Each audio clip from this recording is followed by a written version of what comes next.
run people listening through the difference between zooplankton and phytoplankton and depths, and how that too will not only geographical where the oyster comes from and is grown, but also the depth that it grows and also changes the taste. Can you run us through the difference between zooplankton and phytoplankton?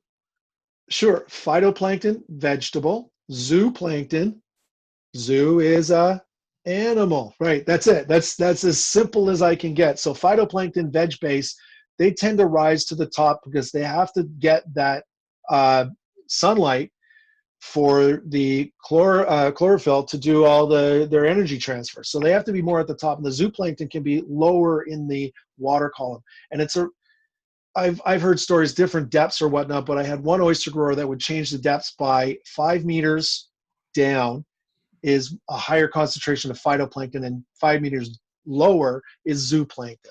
They will be everywhere, but your concentrations will be where they need to be. Mother Nature organized it that way.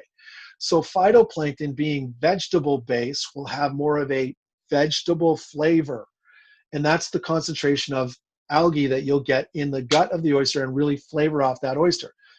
Zooplankton will come off with more, it's not even meaty, it's steely clean.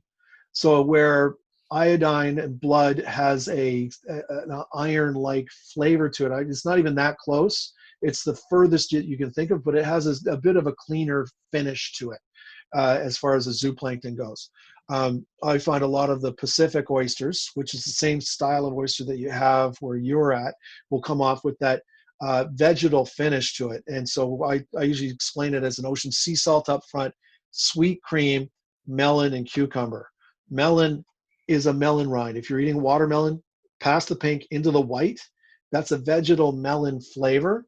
And then cucumber is very specifically cucumber. And that really comes from A, the species, and B, those nutrients of where it's growing and the phytoplankton that it's feeding on. So that's the main differences between the two. Well, now I have to add art.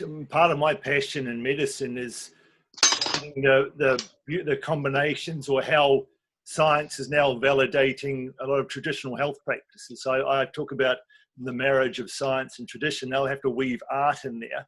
And one of the things I've been talking a lot about lately is, because it's so topical at the moment, is the immune system. And we talked about how oysters are a great source of minerals, particularly zinc. And I think, can you talk a little bit about zinc and maybe reference how zinc might be the link to oysters and aphrodisiacs, and maybe talk about with oysters also. I mean, critical for your immune system is vitamin A, zinc, and vitamin D. Now, we know oysters are hugely high in zinc. Yeah. They're also high highest amount of vitamin A. Highest amount of zinc. Yep. Yeah. In any natural food source. So it's one of the best sources of natural zinc that you can find. Zinc not only critical for your immune system, also critical for your skin, for your neurotransmitters in your brain, your immune system growth. What do we know about vitamin D?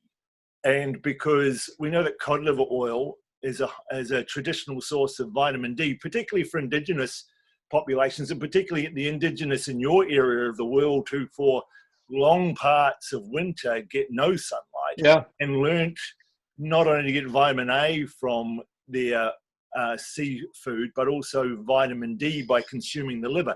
Now, I haven't looked at the data on this, but I imagine that because you're consuming the liver inside the oyster when you're consuming it, that would also be a good source of vitamin D. So talk to us a little bit about vitamin D and then zinc. I don't know D as much as I do the zinc and the other aspect of it, but that's totally plausible, except for the fact that I don't think that the liver and the structure and the physiology of oysters the same area as, say, fish, with the blood source that they have. So that might have an actual higher amount of vitamin D, but it is all in there. So there is a certain form of it. And the micronutrients that you can get out of the shellfish is just one of those things that you just can't get from anything else.